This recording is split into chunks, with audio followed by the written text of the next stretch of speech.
Anchor that holes, பிடித்து கொள்கிற நங்கூரம். நங்கூரம் தான் ஆங்கர். இப்போ ஒரு கப்பல் இருக்குது, கப்பலில் போடுற நங்கூரம் நிறைய பெரிய இப்படி நங்கூரம் ஷேப் தெரியுமில, இப்படி அம்பு மாதிரி வளைவாக இருக்குல்ல, அது எப்படி கப்பலை பிடிச்சி இழுக்குது? போய் மண்ணுக்குள்ளே போய் குத்திக்கிடுமா? மண்ணே இது மேலே இருந்து கடலில் இருந்து பூமிக்குள்ளே போய் தரையில் போகிறதுக்கு மண் 20 கிலோமீட்டர் இருக்குது, எப்படி போகும்? ஒரு சில இடங்கள்லாம் 4 கிலோமீட்டர். கடல் தண்ணியே கீழே அடர்த்தியாக இருக்கும். ஒரு வாளியில் இல்லை பெரிய டப்பில் நீங்கள் தண்ணியை வச்சு ஒரு காயினே ஏதோ கட்டிக்கிட்டு இழுத்திங்கன்னா மேலே கை வேகமாக போகும், கீழே இருக்கிறது வந்து மெதுவாக, காயின் மெதுவாக தான் வரும். தண்ணியோட அடர்த்தியை தாண்டி வர முடியாது. அதுதான் அதோட அடிப்படை, நங்கீரத்தின அடிப்படை. அந்த தண்ணியை கப்பல் இழுத்துட்டு போக முடியாமல் அப்படியே நின்றுட்டு அப்படியே சுற்றிக்கிட்டு இருக்கோம், அதான் நங்கூரம். கடலில் வந்து நம்ம இங்கும் அங்கும் அலைவதற்கு நிறைய வாய்ப்பு இருக்குது. அதை யாக்கோபு சொல்கிறாரு, ஞாபகத்தில் இருக்கா? யாக்கோபு 1ஆம் அதிகாரத்தில், விசுவாசம் இல்லாதவன் காற்றினால் அலையுண்டோடுகிற மேகத்தை போல் இருக்கிறான், அவன் தேவனிடத்திலிருந்து எதையாவது பெற்றுக்கொள்வான் என்று நிலையாதிருப்பானான். அவன் கடலிலே அலைகிற அலையை போல் அப்படியே இங்கேயும் அங்கேயும் போய்கிட்டே இருப்பான், காற்றினால் அலைகிற மேகத்தை போல். நம்முடைய வாழ்க்கையும் விசுவாசம் இல்லை என்றால் அது 10 இது அங்கே போவான் அங்கே போவான். ஒரு வாழ்க்கை வந்து ஒரு நிலையாகவே நிற்காது. இங்கே இருக்கிற இடத்துல அங்கே தாவுவான், அங்கே இருக்கிற இடத்துல இங்கே தாவுவான், மாறி மாறி போய்கிட்டே இருப்பான். ஒரு இடத்துல உங்களால் நிலையாக நிற்க முடியாது. உங்களுடைய வாழ்க்கை நிலையாக நிற்கணும் அப்படின்னா ஆண்டவருடைய வசனம் மட்டும்தான் உங்களை நிலைநிறுத்தும். வேறு எதுவுமே நிலைநிறுத்தவே முடியாது, வாய்ப்பே கிடையாது. என்ன படிக்கணுன்றதை ஒரு நிதானத்துக்கு உங்களால் வர முடியுமா? லட்சம் படிப்பு இருக்குது இன்றைக்கி. இதை படித்தா நல்லா போகலாம், அதை படித்தா நல்லா போகலாம். இன்றைக்கி பெற்றோர்களுக்கு மிகப்பெரிய சிரமமே என்னன்னு கேட்டிங்கன்னா, பிள்ளைகளுக்கும் தான். என்ன வேறு சிரமம்? என்ன படிக்கலாம், அதை தீர்மானம் பண்ணி ஒரு முடிவுக்கு வர்றதே உங்களுக்கு கஷ்டம். 1,00,000 படிப்பில் இருந்து எப்படி ஒரு படிப்புக்கு வருவீங்க? எல்லா படிப்புமே இதுதான் பெஸ்ட்டுன்னு சொல்லுவோம். இதுதான் பெஸ்ட்டு, இதை தவிர என்ன பெஸ்ட்டு? பெஸ்ட்டுன்னா அது கூட ப்ராக்கெட்டில் என்ன அர்த்தம்? நிறைய பணம் சம்பாதிக்கலாம், இதுதான் பெஸ்ட்டு. உங்களுடைய வாழ்க்கை பணம் சம்பாதிக்கும் நோக்கத்தில் போய்கிட்டு இருந்துச்சுன்னா ஒன்றுமே பண்ண முடியாது. நீங்கள் காற்றினால் அலையுண்டுகிற மேகத்தை போல் இருப்பீர்கள். ஒரு விதத்தில் நிம்மதி இருக்காது. உங்களுக்கு பிடித்தமான வேலைகளை நீங்கள் செய்தால் உங்களுக்கு திருப்தியாக இருக்கும். இதுதான். பணம் நிறையா வந்தால் திருப்தி ஆகும்னு கிடையவே கிடையாது. உங்களுக்கு பிடிக்காமல் பணம் சம்பாதிக்கிற வேலைகளில் நீங்கள் ஈடுபட்டு இருந்தாலும் கூட ஒன்றுமே பண்ண முடியும். The hope of heaven is also an encouragement in times of suffering. பரலோக ராஜ்யம் இருக்கிறது, நாம் அதற்காக வாழ வேண்டும், நாம் பரிசுத்தமான வாழ்க்கை வாழ வேண்டும் என்ற நம்பிக்கை இருக்கு இல்லையா? அதுதான் பாடுகள் நம் படும்போது, நமக்கு வேதனைகள் துன்பங்கள் வரும்போது, தோல்விகள் ஏற்படும்போது, சங்கடங்கள் வரும்போது நமக்கு ஊக்கமாக இருக்கும். நான் எதற்காக நேர்மையாக வாழ வேண்டும் அப்படின்னு ஒரு கேள்வி வரும். எல்லாரும் சந்தோஷமாக இருக்காங்க, நான் நேர்மையாக வாழ்கிறதுனாலே, நேர்மையாக நடப்பதினாலே என்னை அவதூறு செய்கிறார்கள், எனக்கு விரோதமாக செய்கிறார்கள்ன்ற எண்ணம் எல்லாருக்குமே வரும். அதாவது சுய பச்சதாபம்னு சொல்லுவாங்க. நல்லது தான் செஞ்சேன், எதுவுமே செய்யலை, ஆனாலும் ஏன் எனக்கு விரோதமாக இருக்காங்க அப்படின்னு யோசனை பண்ணிங்கன்னா, அந்த நேரத்தில் உங்களுக்கு நம்பிக்கையை கொடுப்பது பரலோகத்தை பற்றிய சிந்தனை தான். ஆஸ் பிலீவர்ஸ், விஸ்வாசிகளாக, we have our share of suffering. நமக்கும் பாடுகள் வரத்தான் செய்யும். But in the midst of trials, அந்த சோதனைகளின் மத்தியிலும் we can rejoice, நம்மளால் மகிழ்ந்து கழிகூற முடியும். with joy unspeakable and full of glory, நாம் மகிமையும் அடைய முடியும். சொல்ல முடியாத பேரானந்தம் நம்முடைய உள்ளத்தை நிரப்பும். இதுதான் மனிதர்கள் எல்லாரும் எதிர்பார்க்கிற, விரும்பக்கூடிய ஒரு காரியம். என்ன? எங்கேயாவது போய் நிம்மதியாக இருக்கணுங்க. எல்லோரும் சொல்கிறது தான். நிம்மதியே இல்லையா? எங்கேயாவது போய் நிம்மதியாக இருந்துட்டு வரணும். ஏற்கனவே இருக்கிற இடத்துல அவங்களுக்கு திருப்தியான வாழ்க்கை இல்லை. அதனால் அதை செய்வோமா, இதை செய்வோமா, அங்கே போவோமா, இங்கே போவோமா அப்படி கேட்டுக்கிட்டு இருக்காங்க. when unbelievers suffer, தேவனிடத்திலே விசுவாசம் இல்லாதவர்கள் பாடுபடும் போது they get discouraged and they want to give up. அவங்களுக்கு எந்த விதமான தைரியமே இல்லை, தைரியம் எல்லாம் போயிடுது. சரி, நம்முடைய வாழ்க்கை அவ்வளோதான் அப்படின்னு விட்டுட்டு வேறு பக்கமாக போக முயற்சி செய்கிறார்கள். என்ன பண்ணுறது, என் தலையெழுத்து, இவ்வளோ கஷ்டங்களை எல்லாம் பட வேணும் அப்படின்னு இருக்குது. இப்போ இந்து மதத்தில் முக்கியமான ஒரு கோட்பாடு என்னென்னா, அந்த தலையெழுத்து அப்படின்னு சொல்லுவாங்க. எவ்வளோ மோசமானவங்களாக இருந்தாலும், மோசமான வாழ்க்கை நடந்தாலும், என்ன பண்ணுறதுங்க, நமக்கு ஜாதகம் சரியில்லை, நம்ம தலையெழுத்து எல்லாத்தையும் நம்ம அனுபவிக்க வேண்டும் அப்படின்னு இருக்குது அப்படின்னு அந்த பாடுகளோடு கடந்து செல்கிறார்கள். பாடுகளை அனுபவித்துக் கொள்கிறார். வேறு என்ன பண்ணுறது, எல்லாம் அவ்வளோதான், நம்ம பாடுகள் தான். இதிலிருந்து உங்களுக்கு விடுதலை உண்டு என்பதை நம்ப மறுத்து விடுகிறார்கள். கஷ்டங்கள் பாடுகள் நமக்கு வரத்தான் செய்யும். எல்லாருடைய வாழ்க்கையிலும் மிகுந்த துன்பங்களும் சோகங்களும் வரும். ஆனால் தேவனை பற்றி கொண்டிருக்கையில் இந்த சோதனைகளில் இருந்து நீங்கள் விடுதலை பெறுவீர்கள். மிகுந்த பேரானந்தம், சொல்ல முடியாத மிகுந்த பேரானந்தமும், அந்த பாடுகளிலே நீங்கள் எவ்வளோ அவமானப்பட்டீர்களோ அதை தாண்டி மிகுந்த மகிமையும் உங்களுக்கு கிடைக்கும். இதை இயேசு கிறிஸ்து உங்களுக்கு வாக்குத்தத்தம் அளிக்கிறார். இந்த நம்பிக்கை நம்முடைய மனதிலே வேண்டும் அப்படின்னு சொல்கிறார். பட் வென் கிறிஸ்டியன் சஃபர், கிறிஸ்தவர்கள் பாடுபடும் போது, their faith can become stronger and their love can deeper because their hope shines brighter. ஆனால் கிறிஸ்தவர்கள் உண்மையாக தேவனை தேடுகிறவர்கள், கிறிஸ்தவர்களாக எல்லாரும் கிறிஸ்தவர்கள் கிடையாது, நம்பி ஏமாந்துடாதீங்க. கிறிஸ்துவை தங்களுடைய சுய ஆதாயத்திற்காக தேடுகிறவர்கள் நிறைய பேர் உண்டு. நம்ம சபையில் இருக்கிறவங்க எல்லாம் கிறிஸ்தவங்க நினைக்கிறீங்களா? ஒரு காலத்தில் எப்படி நினைக்காதீங்க. எல்லாம் ஏமாத்துறவனாக இருப்பான், ஃப்ராடு பண்ணுறவனாக இருப்பான். எச்சரிக்கையாக இருங்க. மனதிலே வைராக்கியத்தை வைத்து கொண்டு உங்களை பகைத்து உங்களை அழிக்க வேண்டும் என்ற எண்ணத்தை கொண்டிருக்கிறவர்கள் நிறைய பேர் உண்டு. நம்ம கூட பிறந்திருக்க சகோதரர்களே பாருங்கள், யாராவது ஒருவரிடத்திலே உண்மையான அன்பு இருக்கிறதா? ஒருவரிடத்திலே சிங்கிள் பர்சன் கிடையவே கிடையாது. எல்லாருக்கும் உள்ள வேற ஒரு எண்ணம் இருக்கிறது. அப்போ கிறிஸ்துவை தேடுகிறவர்கள் 1% கம்மி. உண்மையாக ஆண்டவரை தேடுகிறவர்கள் எங்கே இருக்கிறார்கள் என்று பார்த்தா ஆண்டவர் உங்களை காட்டுவார்.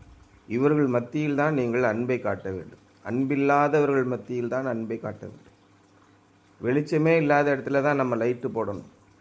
உப்பே இல்லாத சாப்பாட்டுக்கு தான் நீங்கள் உப்பு போடணும். அவர்களைப் போல நம்மளும் எதுக்கு நம்ம வாழணும்? நல்லவர்களாக ஏன் வாழ வேண்டும், ஏன் நன்மை செய்ய வேண்டும் என்ற விரக்தி உங்களுக்கு வரும். என்னத்துக்கு எல்லாருமே நம்மளும் இருந்துட்டு போவோம், அப்படி இருக்காதீங்க. ரொம்ப கஷ்டமான வாழ்க்கை. ஆனால் நீங்கள் அப்படி வாழ்கிற உண்மையான கிறிஸ்தவர்களாக இருந்தால் தேர் ஃபெய்த் கேன் பிகம் ஸ்ட்ராங்கர். நாம் விசுவாசத்திலே நடக்கும்போது, ஒவ்வொரு விஷயத்திலும் தேவன் வெற்றியை கொடுக்கும்போது நம்ம என்ன பண்ணுறோம்?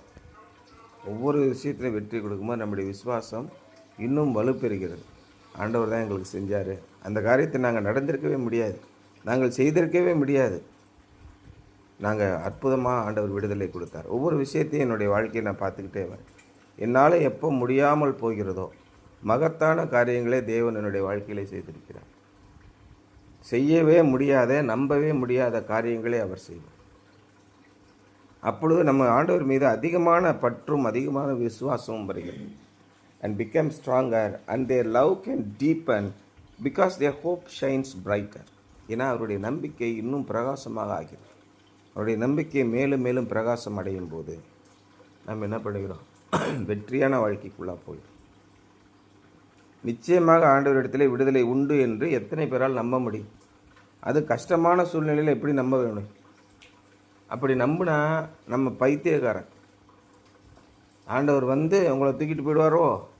பவுல் தான் சொல்கிறார். நான் இவ்வளோ படிச்சிருந்தாலும் என்னை உலக மக்கள் எப்படி சொல்கிறாங்க? பைத்தியக்காரன்டா அவன், கடவுள்களவன்னு சொல்லிகிட்டு இருக்கான் பாரு, இன்னும் முட்டா பையன், அறிவில்லாத பையன் அப்படி சொல்கிறாங்க உலக மக்கள் எல்லா பேரும். ஒரு ரூமில் வந்து 50 பேர் உட்காந்துருக்குறீங்க அவங்க கிளாஸில், எல்லாம் கிளாஸ் நடத்திட்டு இருக்கும்போது நம்ம ஒரு விஷயத்த சொல்கிறோம், எல்லோரும் விழுந்து விழுந்து சிரிக்கிறாங்க உங்களை பற்றி. உங்களுக்கு எப்படி இருக்கும்? என்ன பேசிக்கிட்டு இருக்க, அறிவு இருக்கா அவனுக்கு அப்படின்னு எல்லாம் விழுந்து விழுந்து சிரிக்கிறாங்க. டீச்சர் முதற்கொண்டு சிரிக்கிறாங்க. நம்மளுக்கு அவமானமாக இருக்குமா இருக்காது? அதே அவமானம் தான் இந்த உலகத்தில் நடக்கும். நீங்கள் இயேசுவை பற்றி சிந்தித்தீர்கள் என்றால், இயேசுவை பற்றி சொன்னீர்கள் என்றால், இயேசுவுக்காக நான் வாழ்கிறேன் என்று உங்கள் வாழ்க்கையை நடத்தினால் இந்த உலகம் உங்களை பார்த்து சிரிக்கும். ஊரே சிரிக்குது உன்னை பார்த்து அப்படின்னு. ஏன்னா மெண்டல் தானே. என்ன அறிவியல் வளர்ந்துருக்கு, டேட்டா சயின்சஸ், ஆர்டிஃபிஷியல் இன்டெலிஜென்ஸ் வளர்ந்துக்கிட்டு இருக்கு. ChatGPT வந்துடுச்சு, கேன்வா வந்துடுச்சு, அதுவே படம் போடுது. ஏகப்பட்ட டீப் ஸ்பேஸ் என்னென்னமோ வந்திருக்கு. அதெல்லாம் பார்த்திங்கன்னா மிகப்பெரிய ஒரு ஆர்டிஃபிஷியல் இன்டெலிஜென்ஸ். நீங்கள் சொன்னீங்கன்னா அவங்க குரலை வந்து லைட்டாக என்ன பண்ணணும், சாம்பிள் கொடுக்கணும். இப்போ நான் பேசுகிற மாதிரி குரலை சாம்பிள் கொடுத்துட்டேன்னா அது பாட்டு பேசிகிட்டு கிடக்கும். நான்லாம் தேவையே கிடையாது. அது மாதிரி எல்லாத்துலேயும் இப்போ டீச்சிங் வந்து ஒரு டீச்சர் எப்படி டீச் பண்ணுறாங்க, அப்படின்றத பார்க்கும். அதுக்கு சாம்பிள் கொடுக்கணும். 2-3 முறை சாம்பிள் கொடுத்துட்டோம்னா எல்லா பாடத்தையும் நம்ம பேசுகிற மாதிரி அதுவே நடத்தி முடிச்சுட்டு போயிடும். ஏய் உட்காரு அப்படிங்க நடுவில் அதுவே சொல்லும். நம்மளுடைய மேனரிசத்தை கற்றுக்கிடும். எங்கே பார்க்குற நேராக இங்கே பாரு, அதுவே நடுவில் சொல்லும். எத்தனை நிமிஷத்துக்கு ஒருக்க இந்த மாதிரி வருது அப்படின்னு அதுவே அனலைஸ் பண்ணி நீங்கள் பேசுகிற மாதிரியே சொல்லும். இந்த மாதிரியான நவீன உலகத்திலே இயேசு சிலுவையில் உங்களுக்காக மரித்து பாடுபட்டார், உங்களுடைய பாவங்களை நீக்குவதற்காக அவர் வந்திருக்கிறான்னு சொன்னால் உனக்கு நல்லா முத்தி போச்சு போடான்னு சொல்லுவான்னு சொல்ல மாட்டான். விசுவாசத்தை விட்டு விலகி போவீர்கள். உங்கள் கூட இருக்கிற கிறிஸ்தவர்களே இயேசுவை நம்ப மாட்டார்கள். ஒருத்தன் கூட நம்ப மாட்டான். பேருக்கு ஒரு சங்கம் வச்சுருக்காங்க. ரோட்டரி கிளப்பு மாதிரி நம்ம சிஎஸ்ஐன்னு ஒரு சங்கம் வச்சுருக்கோம். அந்த விசுவாசத்திலே தான் வருவார்களே ஒழிய இயேசு கிறிஸ்துவை உண்மையான பற்றுகிற விசுவாசத்தோட அங்கே ஒரு ஆள் இங்கே ஒரு ஆள் ஒரு 4 பேர் இருப்பான். அந்த விசுவாசம் கிடைப்பது ரொம்ப கஷ்டம். அப்படி நீங்கள் விசுவாசம் உள்ளவர்களாக இருந்தால் உங்கள் பாடுகளிலே 100% ஜெயிப்பீங்க. சரி, ஏற்கனவே ஜெயிச்சிருக்காங்களா அப்படியே திரும்பி பாருங்கள். எத்தனை பரிசுத்தவான்கள் தங்களுடைய வாழ்க்கையிலே சிஎஸ்ஐ சர்ச்சிலே இருந்து சாதாரண சர்ச் இல்லை. நிறைய பேர் சொல்லுவாங்க அங்கே ஆவியின் சபைகள், செத்த சபைன்னு சொல்லுவாங்க. எத்தனையோ அருமையான பரிசுத்தவான்கள் வாழ்ந்திருக்கிறார்கள். அவங்க அமைதியாக வந்ததும் தெரியாமல் போனதும் தெரியாமல் கர்த்தருக்கு பயந்து ஆலயத்திலே முழங்கால் படிட்டு தேவனை துதித்து தங்களுடைய வாழ்க்கையை அருமையாக நடத்தி விட்டு போயிருக்கிறார். எந்த சண்டை சச்சரவும் இருக்காது, வர்றதும் தெரியாது போகிறதும் தெரியாது. தேவனுக்காக ஊக்கமாக வாழ்ந்திருக்கிறார்கள். இதே சர்ச்சில் வாழ்ந்துக்கிட்டே இருக்காங்க. 1 பேர் 2 பேர். இதுக்கு முன்னாடி பார்த்தீங்கன்னா சாம்பேல் துரைராஜ்னு ஒருத்தர் இருந்தார். 24 மணி நேரம் ஆண்டவருக்காகவே தன்னுடைய வாழ்க்கையை முனிவர் மாதிரி வாழ்க்கையை நடத்தினார். அப்பேற்பட்ட மகா பரிசுத்தவன் நடத்திக்கிட்டு இருந்தார். இதே சபையில் அநேகம் பேர் இருந்திருக்காங்க. ஆண்டவருக்காகவே தங்களுடைய வாழ்க்கையை நடத்துவது. தங்களுடைய மனதிலே வெறி கொண்டு போயிருப்பாங்க. அன்பு நிறைந்தவர்களாக இருப்பாங்க. எந்த காரியத்தையும் ஆண்டவருக்காக செய்வேன் என்பதாக இருப்பார். அப்படி ஒரு கிறிஸ்தவர்கள் தான் மகிமையின் மேல் மகிமை அடைவார்கள். அவருடைய மனதில் எப்பயும் நித்திய பேரானந்தம் இருக்கும். அந்த மனதை விட்டு சந்தோஷம் போகவே போக. மற்றவர்கள் எல்லாம் அவதிப்படுகிறார்கள். ஏன்? ஆண்டவரை விசுவாசிக்கல, சோதனையிலே தோல்ந்து போகிறார்கள். Christian suffer their faith. When Christians suffer, their faith can become stronger and their love can deepen because their hope shines. ஆண்டவரிடத்திலே விசுவாசம் உள்ளவர்களாக இருந்தால் நீங்கள் வெற்றி பெறுவீர்கள். விசுவாசம் இல்லாத வாழ்க்கையை உங்களால் வாழ முடியும். நீங்கள் எப்படி வேணால் வாழ்ந்துக்கங்க. ஆனால் விசுவாசத்தோடு வாழ்ந்தால் நீங்கள் தேவனிடத்தில் என்ன கேட்கிறீர்களோ அவருடைய சித்தத்தின்படி 100% உங்களுக்கு கொடுப்பார். என்ன நீங்கள் கேட்டாலும் சரி, ஆண்டவரே நான் இந்த கோர்ஸுக்கு போகணும், எனக்கு அதில் சீட்டு கொடுங்க, கட்டாயம் கொடுப்பார். ஆண்டவரே நான் என்ன படிக்கட்டும்னு எனக்கு அறிவை தாங்க, கேளுங்க. நீங்கள் முழங்கால் படித்து ஜெபித்தால் தான் விடுதலை கிடைக்கும். நீங்கள் ஜெபிக்கவில்லை என்றால் நிச்சயமாக நீ விசுவாசித்தால் தேவனுடைய மகிமையை காண்பார். இன்றைக்கி செத்து 4 நாள் ஆயிடுச்சு. அந்த டாக்டர் சொன்னார்ல, டாக்டர் பால், சிஎஸ்ஐ சர்ச்சு, சிஎஸ்ஐ ஹாஸ்பிட்டல் இருக்குது உறையூரில். அந்த ஹாஸ்பிட்டல்லேருந்து டாக்டர் பால் அன்றைக்கி சொன்னார்ல, 4 நாளாச்சு செத்து 4 நாளாச்சு நாத்தம் எடுத்து போயிருக்கோம். அந்த பணம் எங்கன்னா வெளியில் உயிரோடு வர முடியுமா? நீ விசுவாசித்தால் தேவனுடைய மகிமையை காண்பாய். தேவன் என்பது யாருன்னு அலட்சியமாக நினச்சிட்ருக்கீங்களா? அவர் படைத்தவரும் அவர் தான் உருவாக்கியோம். நம்முடைய மனதிலே நாம் என்ன நினைத்திருக்கிறோம்?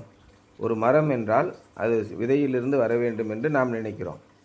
ஒரு மனிதன் என்றால் ஒரு தாய்க்கும் தந்தைக்கும் பிறந்து குழந்தையாக இருந்து மெதுவாக வளர்ந்து வர வேண்டும் என்று நினைக்கிறோம். ஒரு மக்கள் கூட்டம் என்றால், ஒரு குரங்கு கூட்டம் என்றால் ஒன்றிலிருந்து ஒன்று பிறந்து தான் வர முடியும் என்று நம்முடைய மனதை நினைக்கும். தேவன் நினைத்தால் ஒரே ஒரு நொடியிலே 1 கோடி குரங்குகளை படைக்க முடியாதா? 1 கோடி எண்ணற்ற உலகங்களை, பூமியை படைக்க முடியாதா? ஏன் அந்த நம்பிக்கை நமக்கு வரல? தேவனுடைய மகிமையை உங்களுக்கு என்னன்னே தெரியாது. எப்போ தெரியும்? நீ விசுவாசித்தால் தேவனுடைய மகிமையை காண்பாய். How do we know that we have this hope? இந்த விசுவாசம் நம்மிடத்திலே இருக்கிறதா இல்லையா? இருக்கிறது என்பது எப்படி தெரியும்? The promise is given in the word of the truth of the gospel. அப்போ கொலோசியர் 1:5 பாருங்கள். The word of the truth. அப்போ சத்திய வசனம், சுவிசேஷத்தின் சத்திய வசனம். The promise is given in the word of the truth of the gospel. கொலோசியர் 1:5 பாருங்கள். அதில் தான் இருக்குது. சுவிசேஷத்தின் சத்திய வசனத்திலே அந்த வாக்குத்தத்தத்தை கொடுத்திருக்கிறார். என்ன போட்டிருக்கு? We believers don't have to work up good feelings of hope. அப்போ நீங்களே உங்களுடைய மனதிலே தியானமாக இருந்து, இந்த இதில் சொல்லுவாங்கள்ல மூச்சு பயிற்சி, தியானம், யோகா இதெல்லாம் இருந்து நீங்கள் முனிவராகி நீங்களே இதை உங்களுடைய மனதை ஒருமுகப்படுத்த வேண்டும் அப்படின்னு சொல்கிறாங்க. ஆனால் இங்கே அப்படி கிடையாது. We believers do not have to work up a good feeling of hope. நம்பிக்கையை உங்கள் மனதிலே உருவாக்கி கொள்ளுங்கள். நம்மளால் வெற்றி கொள்ள முடியும் என்று நினைத்து கொண்டே இருங்கள். அப்பொழுது நீங்கள் வெற்றி பெறுவீர்கள். இதான் உலகம் உங்களுக்கு போதிக்குது. நீங்கள் வெற்றி பெற வேண்டும் என்று நினைக்கவில்லை என்றால் உங்களால் வெற்றி பெற முடியாது. இப்படி இந்த உலகம் இதெல்லாம் சொல்கிறாங்க. மோட்டிவேஷன் ஸ்பீச்சிலலாம் சொல்லுவாங்க. உங்களுடைய கொலோசியர் 1:5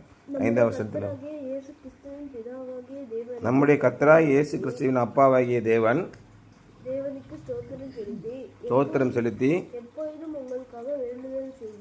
எப்பொழுதும் உங்களுக்காக வேண்டுதல் செய்கிறோம். அதான் இன்னைக்கு டாக்டர் பால் சொன்னார்ல, உங்கள் கூட இருக்கிற யாருக்காவது நீங்கள் ஜெபம் பண்ணியிருக்கீங்களா? உங்கள் ஃப்ரெண்ட்ஸுக்காக ஜெபம் பண்ணியிருக்கீங்களா? நீங்கள் ஜெபத்திலே ஜெபித்தால் நீங்கள் அருமையான பணியை செய்கிறீர்கள். அவங்க நமக்காக வேண்டிக் கொள்கிறார்கள். அடுத்து என்ன போட்டிருக்கு? 6ஆம் வசனம். அந்த நம்பிக்கையை குறித்து நீங்கள் முன்னமே சத்திய வசனமாகிய சுவிசேஷத்தினாலே கேள்விப்பட்டீர்கள். அந்த சுவிசேஷம் உலகமெங்கும் பரம்பி பலந்தருகிறது போல உங்களிடத்திலும் வந்து நீங்கள் அதை கேட்டு தேவ கிருபையை சத்தியத்தின்படி அறிந்து கொண்ட நாள் முதல் அது உங்களுக்கும் பலம் தருகிறதா இருக்கிறது. தேவ வசனம் உங்களுடைய மனசுல வந்துச்சுன்னா அது சும்மா இருக்காது. அது ஜீவனுள்ள வசனம், உயிர். தேவனுடைய வசனம்னா கிறிஸ்து தான், இயேசு கிறிஸ்து தான் அந்த வசனம். Who is the word of God? தேவனுடைய வசனம் என்பது தேவனுடைய சொல். அவர் தான் இயேசு கிறிஸ்து, வார்த்தை. அந்த வார்த்தை அம்சமாகி God's unchanging word assures us that our hope is secure in Christ. கிறிஸ்துவிலே நம்முடைய நம்பிக்கை அசையாமல் இருக்கிறது. உங்களுடைய நம்பிக்கை நீதி. நாள்தோறும் நீ கர்த்தரை பற்றும் பயத்தோடு இரு, உன்னுடைய நம்பிக்கை வீண் போகாது அப்படின்னு இருக்கு. இன்ஃபேக்ட் உள்ளபடி this hope is compared in Hebrews to an anchor that can never break or drift. எபிரேயரில் இது என்ன சொல்கிறாருன்னா, நங்கூரத்தை பற்றி சொல்லுகிறார். இந்த நம்பிக்கை ஒரு காலத்திலும் அசையாது. அந்த நம்பிக்கையை நீங்கள் விட்டு போனால்தான் உங்களால் அசைய முடியும். ஒரு பெரிய கப்பல், இப்போ டைட்டானிக் கப்பலோட பல மடங்கு பெரிய கப்பல்லாம் இப்போ வந்துருச்சு. அந்த கப்பல் எல்லாம் தண்ணியில் நிற்கிது, அசையாமல் நிலை பெற்று இருக்கிறது. எப்படின்னா நிற்கணுன்னா தான் தூக்கி போடுவாங்க. கப்பல் நகர்னா அந்த நங்கூரத்தை இரும்பு ரோப் இருக்கும், அப்படியே மெஷின் தான் சுற்றும், கடை சுற்றி அப்படியே இருக்கணும். பட் கப்பலை நிப்பாட்டணும் அப்படின்னா டக்குன்னு அந்த இதை அறுத்து விடுவாங்க, வேகமாக உள்ளே போகும். அந்த நங்கூரம் பார்த்தீங்கன்னா எப்படியும் ஒரு 10 டன்னு வெயிட் இருக்கும். அவ்வளோ வேகத்தில் உள்ளே போகும், சர்றன்னு போகும் தண்ணிக்குள்ளே. லைட் வெயிட்டாக இருந்துச்சுன்னு வச்சுக்க, ஒரு 5 கிலோ 10 கிலோனா வேகத்திலே போகாது. மெதுவாக போய் கொஞ்சம் தூரத்தில் அப்படியே மேந்துக்கிட்டே இருக்கும், உள்ளே போகாது, குறிப்பிட்ட அளவு தான் போகும். இப்போ ஒரு சின்ன கல்லை தூக்கி போட்டிங்கன்னா அப்படியே மேலே போய் இப்படியே ஆடி மெதுவாக அப்படியே ஆடி கீழே போக அதோட ஆட்டோ மெதுவாகிடும். அப்படியே போய் மெதுவாக போய் நிற்கும், கீழே மெதுவாக போய் விழுகும் தண்ணிக்குள்ளே போகும்போது. இதே ஒரு 10 டன்னு உள்ள நங்கூரத்தை போட்டோம்னா சர்றன்னு கிழிச்சிக்கிட்டு அப்படியே போகும். கீழே போனவுடனே அதெல்லாம் இழுக்க முடியாது அந்த கப்பலால். அப்படியே கப்பல் டக்குன்னு பிரேக் அடித்த மாதிரி நிற்கும். இந்த விசுவாசம் எபிரேயரில் என்ன சொல்கிறாங்கன்னா, இந்த நங்கூரத்தை பற்றி சொல்கிறார். அந்த அளவுக்கு அசையாமல், எவ்வளோ புயல் அடித்தாலும் மேலே இருக்கிற தண்ணி மட்டும்தான் புயலில் காற்றுல பொங்குமே இல்லையா, கீழே அசையாமல் அப்படியே இருக்கும். அந்த இதில் நிலைத்திருப்பீர்கள். இன்றைக்கு நீங்கள் ஞாபகம் வச்சுக்கிற வேண்டிய தேவனுடைய வார்த்தை, ஸ்கிரிப்சர் டு ரிமெம்பர், எபிரேயர் 6ஆம் அதிகாரம் 19-20 வசனம். எபிரேயர் 6:19-20 என்ன போட்டிருக்கு பாரு. We have this hope as an anchor for the soul. ஆத்துமாவிற்கான நங்கூரமாக நம்மிடத்திலே இந்த விசுவாசம் நம்பிக்கையை நமக்கு நிறையும் உறுதியும் திரைக்குள்ளாக போகிறதுமான ஆத்தும நங்கூரமாக இருக்கிறது. நமக்கு முன்னோடியானவராகிய இயேசு மெல்கிசேதேக்கின் முறைமையின்படி நித்திய பிரதான ஆசாரியராய் நமக்காய் அந்த திரைக்குள் பிரவேசித்திருக்கிறார். இப்போ யார் பிரதான ஆசாரியராக யார் வர முடியும்? லேவி கோத்திரத்திலேருந்து ஒரு ஆள் தான் வர முடியும். பிராமண ஆள் மட்டும்தான் பூஜை செய்ய முடியும் அப்படின்னு இன்றைக்கும் நம்பிக்கிட்டு இருக்காங்க. எத்தனை வருஷத்துக்கு அப்புறம்? 5000 வருஷமாக பின்னாடி போய்கிட்டு இருக்கான். இயேசு கிறிஸ்து மெல்கிசேதேக்கின் முறைமையின்படி இன்று பிரதான ஆசாரியராக இருக்கிறார். இயேசு கிறிஸ்து யூத கோத்திரத்திலே பிறந்தவர். அதனால் நீங்கள் எல்லாருமே உங்களுக்கு முன்னோடியாக இயேசு பிறந்திருக்கிறார். நீங்கள் யாராக இருந்தாலும் தேவனுடைய சமூகத்திலே உங்களால் நுழைய முடியும். அந்த நம்பிக்கை it enters the inner sanctuary behind the curtain. அந்த திரைக்கு பின்னாலும் செல்கிறது. Where Jesus who went before us, நமக்கு முன்பாக அங்கே சென்று நம்மளாலும் அங்கே போக முடியும் என்பதை நம்மளை அழைத்திருக்கிறார். Has entered on our behalf, நம்முடைய சார்பாக அங்கே நுழைந்திருக்கிறார் மகா பரிசுத்தமான இடத்திற்கு. வெற்றி கொண்டவராக இருக்கிறார் இயேசு கிறிஸ்து. மரணத்திலிருந்து வெற்றி கொண்டவர். யாருமே மரணத்திலிருந்து இன்றைக்கி ஜெயிக்கவே இல்லை. ஆனால் இயேசு கிறிஸ்து மரணத்திலிருந்து ஜெயித்திருக்கிறார். He has become a high priest forever. என்றென்றைக்கும் அவர் நித்திய காலமாக பிரதான ஆசாரியராக இருக்கிறார். மகா பெரிய தேவன், வானத்தையும் பூமியும் எல்லாவற்றையும் படைத்து இந்த சர்வ அண்ட சராசரங்கள் ஆள்கிற தேவன் உங்களுக்காகவும் எனக்காகவும் மனிதர்களுக்காக மனிதரானார். மனிதராகி நான் உங்களுடைய நண்பராக இருக்கிறேன் என்று சொன்னார். நான் உங்களுடைய சிநேகிதனாக இருக்கிறேன் என்று சொன்னார். அப்போ நான் உங்கள் சிநேகிதனாக இருக்கும்போது உங்களுக்கு நான் ஒன்றையும் மறைக்க மாட்டேன்.